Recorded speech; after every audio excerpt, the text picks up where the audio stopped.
Mau kemana Krom? Mau sowan ke Kyai Ridwan di Singosari. Wes dalu lo iki, ndak opo-opo Gus.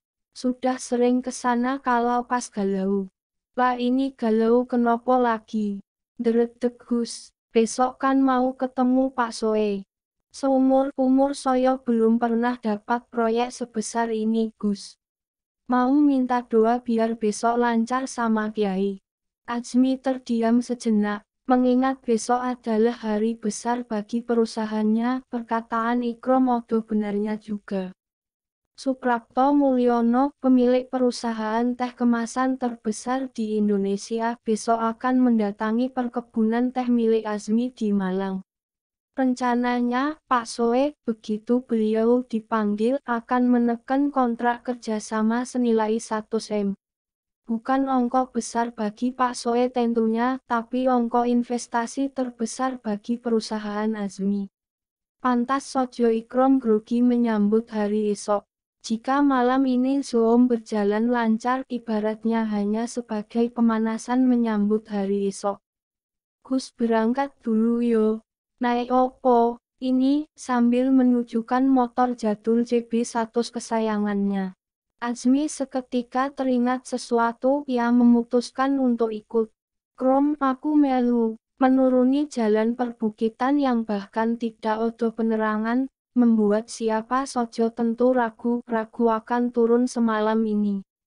Namun demi tujuannya, Azmi dan Ikrom, tentu dengan hajatnya sendiri, hanya diam menyelami pikiran mereka yang sedang dilanda kebimbangan. Setelah 20 menit berkendara, sampailah mereka pada pondok pesantren sederhana yang bahkan sampai semalam ini masih terdengar suara santri mengkatamkan Quran. Lantunan Juz 29 mengingatkan mereka seolah mereka sedang di kampung halaman mereka. Segera keduanya melipir ke arah dalam rumah utama Kyai Ridwan.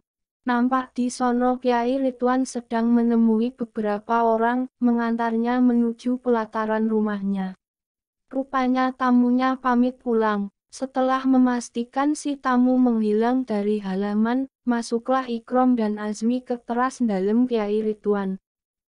Assalamualaikum Kyai. Waalaikumsalam. Lo Mas Ikrom, lah niki Gus.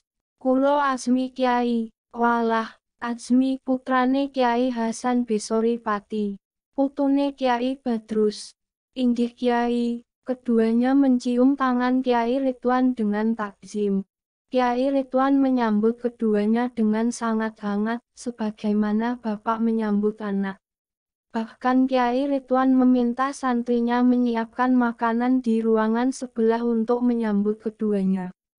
Mas Ikrom, ndak usah khawatir. Yang dikhawatirkan akan segera lancar. Yang diharapkan akan segera datang. Suara Kyai Ridwan menatap Ikrom dalam-dalam. Keduanya tertegun. Ikrom menunduk seolah Kyai Ridwan tahu apa yang dipikirkannya. Oh yo Mas Ikrom, putraku Sofyan baru datang dari Semarang. Sampeyan kari yo, masih di masjid, sampeyan ajak makan di ruang sebelah. Bilang abah yang ngutus. Lagi-lagi Kyai Ridwan membuat perintah aneh. Perintah ini bermaksud agar Ikrom meninggalkannya berdua saja dengan Azmi. Ikrom jelas paham, hanya saja opo dengan Gusnya.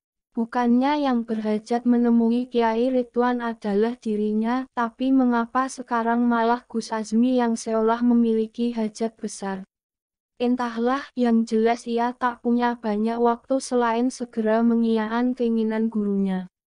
Inggih Kyai, Ikrom seraya pamit pada keduanya. Tangan Azmi mendadak dingin. Takut sekaligus penasaran opo maksud Kyai Ridwan menyuruh Ikrom pergi.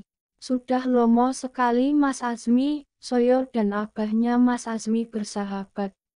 Dulu, saya sering diajak menginap di rumah Kyai Badrus di Bandung, yang di kebun teh itu Mas pandangan Kyai Ridwan menerawang. Azmi mengangguk, rumah keluarga di Bandung memang menyimpan banyak kenangan. Kyai Badrus itu sampai saya anggap seperti abah saya sendiri, soalnya saya sejak kecil yatim. Dulu Kiai Badrus itu ingin sekali punya anak perempuan, sayang sekali ia sendiri seolah mendapat isyarah kalau anak dan cucunya semua laki-laki.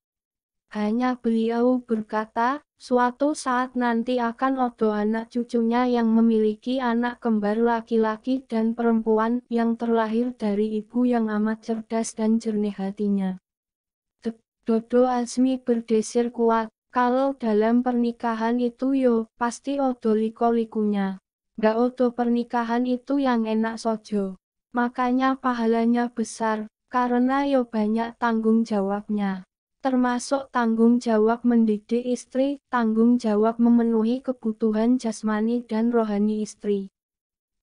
Azmi merasa disindir. Kalau ingin pernikahan yang langgeng, yang dirahman rahimi Gusti Allah, harus dijalani dengan baik.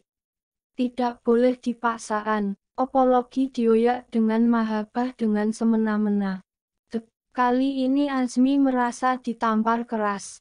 Ingin sekali Azmi menyangkal apa yang diucapkan Kiai Ridwan, namun jelas itu amat tidak sopan. Meskipun sudah jadi istri, Popo boleh semena-mena dengan perasaan istri. Dimahabahi supaya takluk tunduk ke suaminya.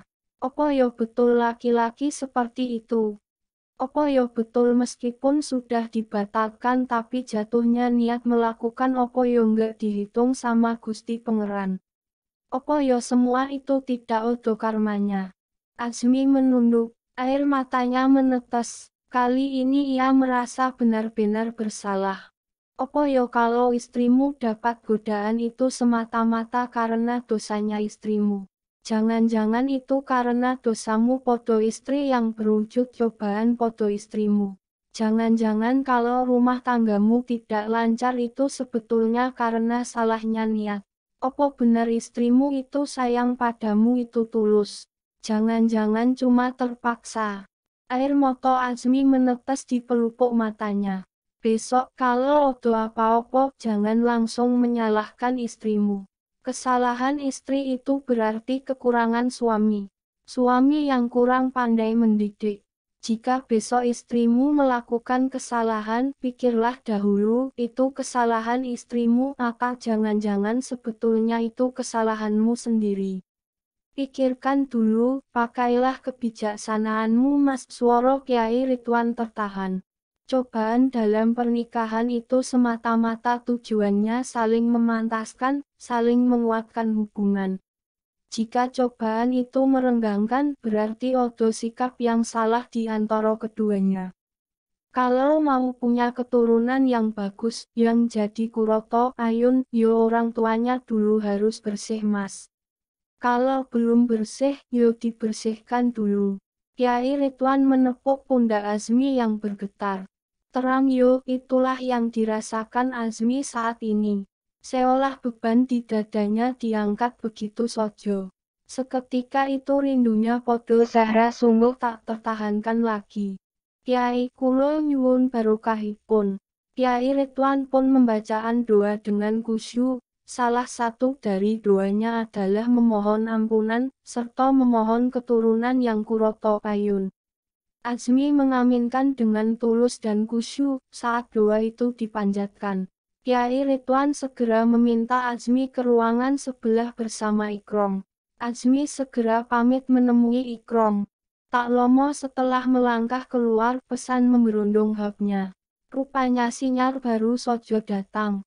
Cepat-cepat ia mengambil hapnya. Keinginan menelpon Zahra pun segera terlintas. Menekan nama Zahra di sono, sambungan segera terhubung. Tidak ada jawaban di sono. Mungkin istrinya sudah tertidur. Jam sudah menunjukkan pukul jam 1 bengi dini hari. Memutuskan mengakhiri panggilannya, ia men-scroll pesan yang masuk. Puluhan pesan tertera di sono. Jelas 2 pesan Zahra yang langsung ingin dibacanya. Mas, Zahra bubuk dulu Mas, Zahra kangen, kapan pulang?